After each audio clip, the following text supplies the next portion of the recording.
நீங்கள் பார்த்துக் கொண்டிருப்பது உங்கள் விஜய்.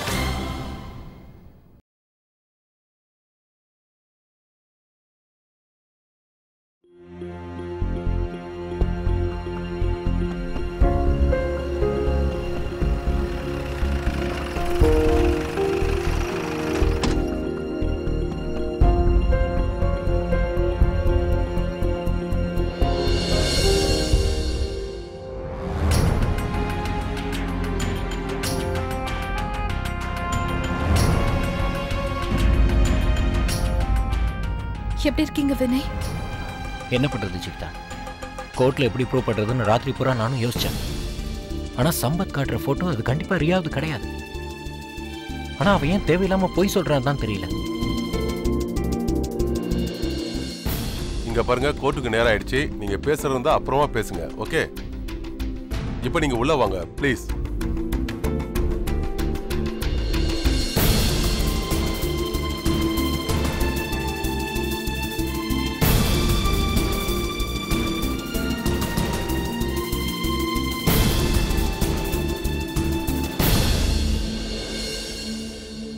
அனி,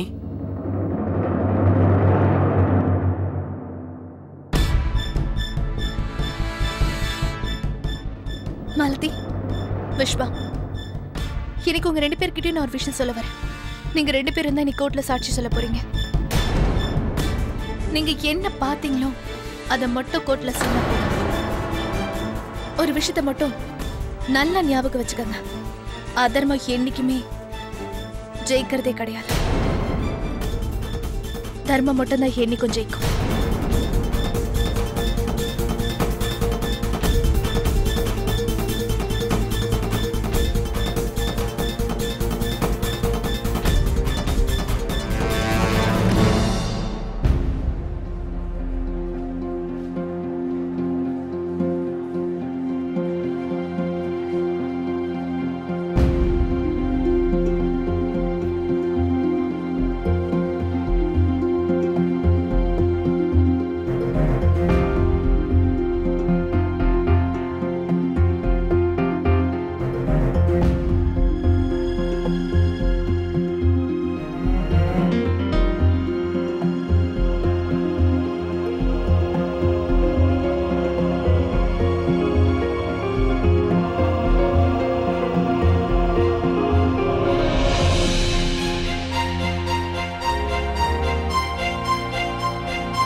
உங்க வாதத்தை நீங்க ஆரம்பிக்கலாம்.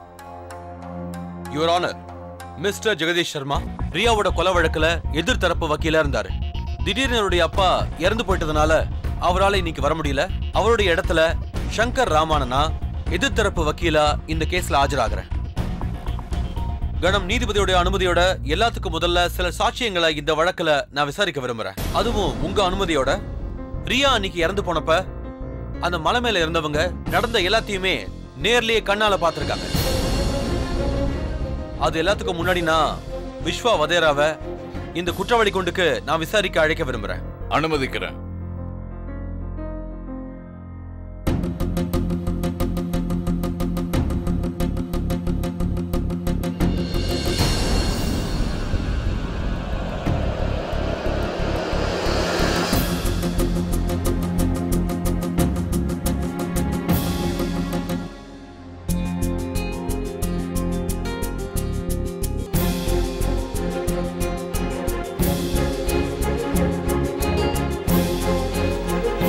நான் சொல்வதெல்லாம் உண்மை. உண்மையை தவிர வேறொன்றுமில்லை. மிஸ்டர் விஸ்வாவதேரா, கோர்ட்டுக்கு சொல்லுங்க, நீங்க அன்னைக்கு என்ன பாத்தீங்கன்னு சொல்லுங்க. யுவர் ஆனர், நான் அன்னைக்கு என்ன பார்த்தேன்னா,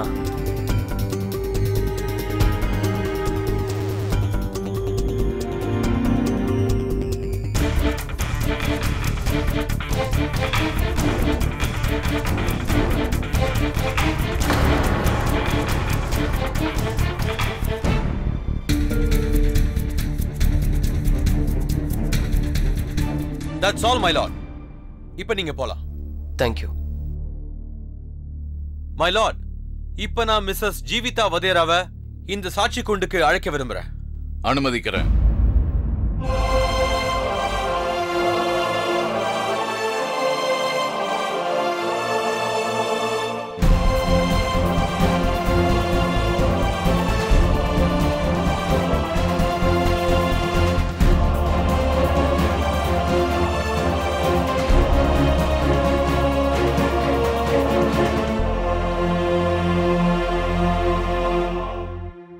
நான் சொல்வதெல்லாம் உண்மை.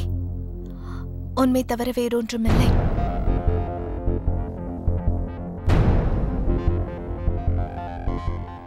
அப்புறம் மிஸ்ஸஸ் ஜீவிதா வதேரா, கோர்ட்டுக்கு சொல்லுங்க, நீங்க அன்னைக்கு உங்க தங்கச்சி விஸ்வா வதேராவோட மலைக்கு போனப்ப நீங்க என்ன பாத்தீங்கன்னு சொல்லுங்க. யுவர் ஆனர், அன்னைக்கு ராத்திரி நானு விஸ்வா மாலதி வினயோட காரை ஃபாலோ பண்ணி போனோம். அப்படியே ஃபாலோ பண்ணி நாங்க மலையோட மேல் பகுதிக்கு போனோம். அங்க நாங்க என்ன பார்த்தோம்னா, மலையோட மேல் பகுதியில ஒரு பொண்ணு நின்னுக்கிட்டு கண்டுபிடி கத்துக்கிட்டு இருந்தா. வினய் என்ன பண்ணாருன்னா, அந்த சமயத்துல அந்த பொண்ணை கீழே இருக்க ட்ரை பண்ணாரு. எனக்கு தெரிஞ்ச வரைக்கும் அந்த பொண்ணு கால் ஸ்லிப் ஆகி தான் கீழே விழுந்திருக்கணும். எனக்கு தெரியும் என் புருஷன் நிச்சயமா இந்த தப்பு பண்ணிருக்க மாட்டாரு. அவர் ஒரு நிரபராதி. தேங்க்யூ. இப்ப நீங்க போலாம்.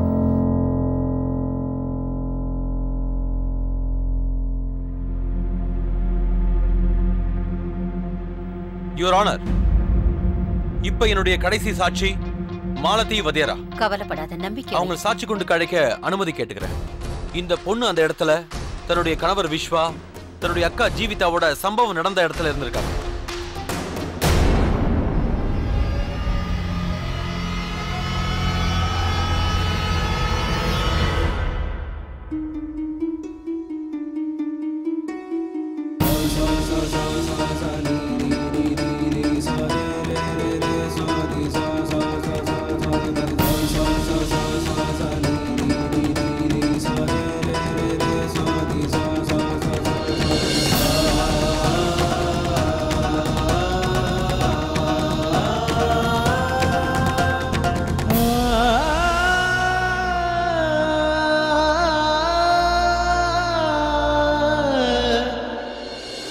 நான் சொல்வதெல்லாம் உண்மை.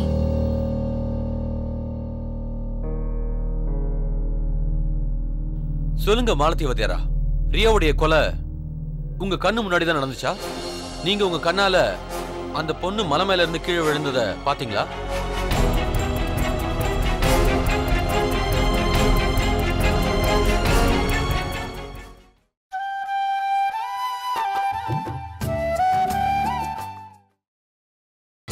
நீங்கள் பார்த்துக் கொண்டிருப்பது உங்கள் விஜய். நீங்க உங்க கண்ணால அந்த பொண்ணு மலை மேல இருந்து கீழே விழுந்ததை பாத்தீங்களா?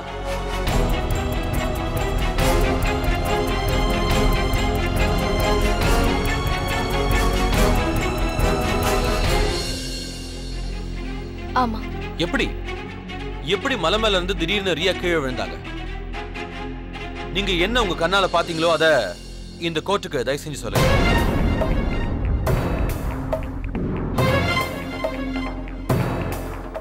சொல்லுங்க மாலதி வதேரா. நான் விஸ்வா அப்புறம் அக்கா அன்னைக்கு ராத்திரி மாமாவை தேடுறதுக்கு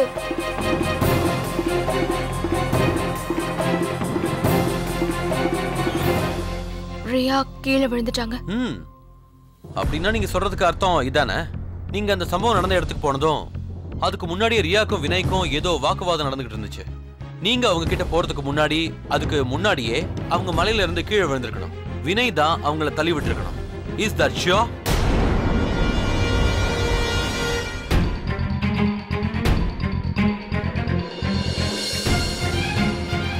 ஆமா. தேங்க்யூ மாலதி. இன்னொரு கேள்வி, ஒரு நிமிஷம். அன்னைக்கு ராத்திரி அந்த பள்ளத்துல எந்த பொம்பளை விடுறத பாத்தீங்களோ அந்த பொம்பளை இவங்க தானான்னு சொல்லுங்க.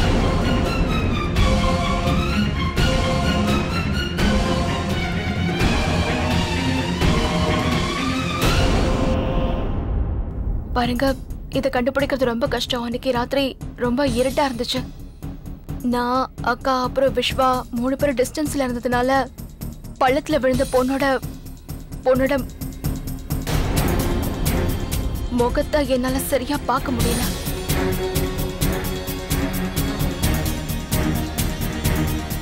சரிங்க மாலதி, நீங்க இப்ப போலாம்.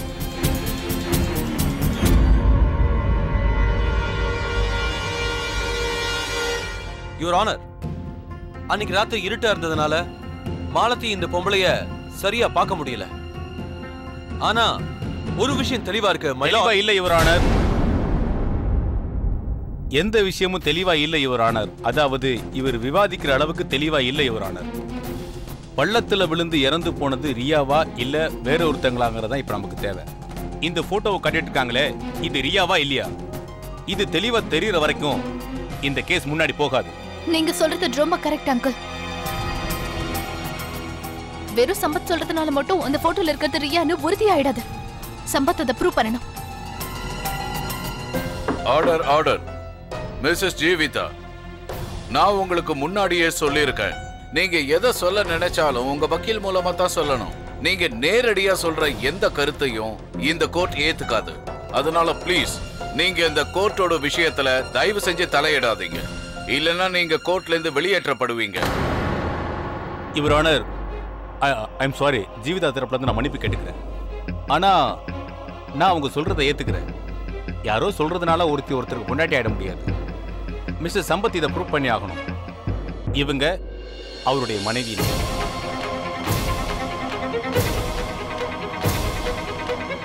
அது வரைக்கும் இந்த கேஸ் முன்னாடி போறது ரொம்ப கஷ்டம்.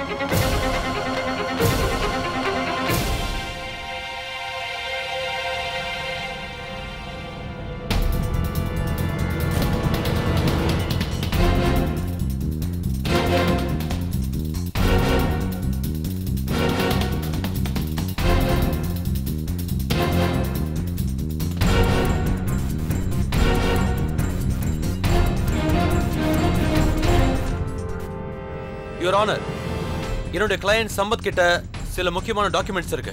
அதை ஆஜர்படுத்த அனுமதி கேட்டுக்கிறேன். நீங்க சொல்ல நினைக்கிறத கூண்ட்ல ஏறி சொல்லுங்க. Thank you my Lord.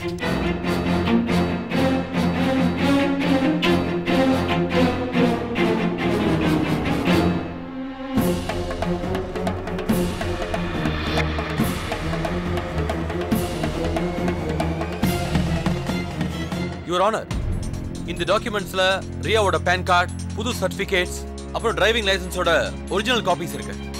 எல்லா இடத்துலயும் ஒரே போட்டோ தான். அப்புறம் இதே போட்டோவை தான் அவர் கோர்ட்லயும் கொடுத்திருக்காரு. அதுக்கப்புறம் நியூஸ் பேப்பர்ல கண்ணீர் அஞ்சலிக்கு இந்த போட்டோவை தான் அவர் கொடுத்திருக்காரு. இதனால தெளிவா தெரிய வருது என்னன்னா மிஸ்டர் சம்பத் பொய் எதுவும் சொல்லவே இல்லைன்னு. அவன் நிச்சயமா போய் தான் சொல்றான். யுவர் ஆனர், எவன் ஒருத்தர் தன்னோட பொண்டாட்டியே தான் பொண்டாட்டி இல்லைன்னு பொய் வாக்குமூலம் கொடுத்துக்கிட்டு இருக்கானோ அவனால இந்த மாதிரி பொய் டாக்குமெண்ட்ஸ் ரெடி பண்ண முடியாதா என்ன?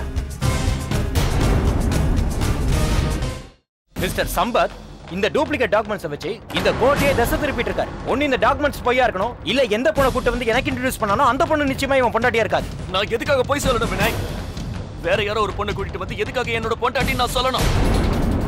அதெல்லாம் எனக்கு என்ன லாபம்? கோர்ட்ல ஒரு பொய்யான பொண்ணு ரியான்னு நான் எதுக்காக சொல்லணும்? சொல்ல இப்படி எல்லாம் நடக்கணும் எதிர்பார்க்கவே இல்லை. ரியாவோட ஐடென்டிட்டியை ப்ரூவ் பண்றதுக்காக நான் இவ்வளவு டாக்குமெண்ட்ஸ் இங்க கொண்டு வந்து கொடுக்கணும்.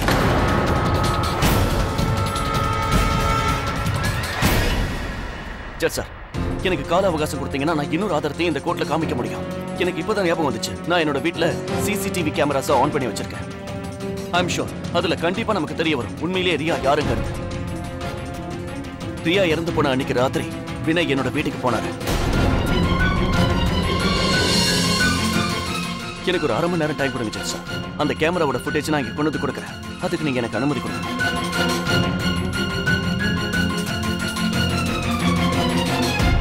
சரி, சாட்சியத்தை கொண்டு வர இந்த கோர்ட் உங்களுக்கு 1/2 மணி நேரம் அவகாசம் தருது. 1/2 மணி நேரத்துக்கு அப்புறம் இந்த கோர்ட்டோட வாதம் மறுபடியும் ஆரம்பிக்கும்.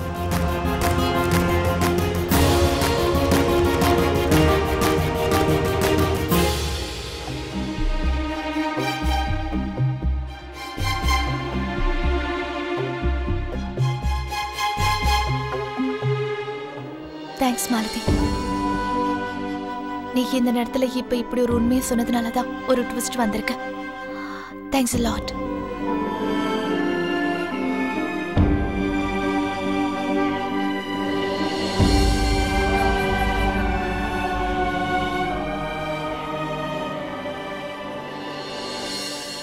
என்ன நடக்க போகுது மாமா? இந்த கேஸ் எப்படி போக போகுதுன்னு எனக்கு தெரியலையே. எனக்கும் அதுதான் ஒண்ணுமே புரியல. இந்த சம்பத் டிவி ஃபுட்டேஜை காட்டி என்ன ப்ரூவ் பண்ண போறான்னு தெரியல. அவன் மனசுல என்ன இருக்குன்னு புரியல. அப்பா, அவன் இந்த கோர்ட்டோட விளையாடிட்டு இருக்கான்னு தான் எனக்கு தோணுது. எல்லாரையும் திசை திருப்பறதுக்கு பார்த்துட்டு இருக்கா. அக்கா சம்பத்தை என்ன வேணாலும் பண்ணட்டும்.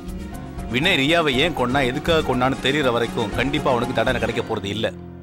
நீ சொல்றது சரிதான் சுந்தர். எல்லா கொலைகளுக்கும் பின்னாடி ஒரு நோக்கம் இருக்கதான் செய்யும். ஆனா வினய் எதுக்காக ரியாவை மர்டர் பண்ணா, அதுக்கு என்ன காரணம்னு நிரூபிக்கப்படல. இந்த கேள்வி நீ கோர்ட்ல கேட்டே ஆகணும். சரிப்பா.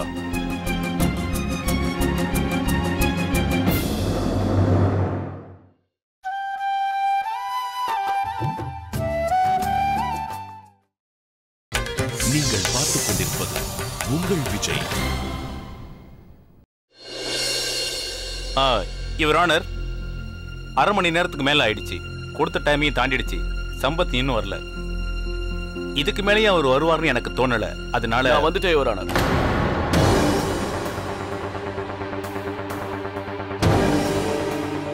இதோ இருக்கு கேமரா ஃபுட்டேஜோட சிடி. ஜட்ஜா சிசிடிவி கேமரா ஃபுட்டேஜ்ல ஆடியோ இருக்காது. அதனால பார்க்க மட்டும்தான் முடியும், எதையும் கேட்க முடியாது.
இது என்ன வினய்? நீ ரியா கூட நான் உன்னை எவ்வளவு நம்பினேன். ஆனா என் நம்பிக்கையை நீ இப்படி பயன்படுத்திக்கிட்டல. ரியா இறந்து போனது ஒரு விபத்துன்னு தான் நான் நினைச்சுக்கிட்டு இருக்கேன். கால் தவறி விழுந்திருப்பான்னு நினைச்சேன். நான் உன்னை காப்பாத்துறதுக்கு முயற்சி பண்ணேன். ஆனா உன்னோட உண்மையான முகம் இதுதானா? இப்ப எனக்கு புரிஞ்சிடுச்சு. ரியா எல்லாரும் முன்னாடியே உன்னை பத்தி சொல்லணும்னு நினைச்சிருக்கா. அப்பதான் நீ வேணுனே அவளை மலையில இருந்து கீழே தள்ளி விட்டுருக்க. ஏன்னா உன்னோட உண்மையான முகம் யாருக்கும் தெரிஞ்சிடக்கூடாது.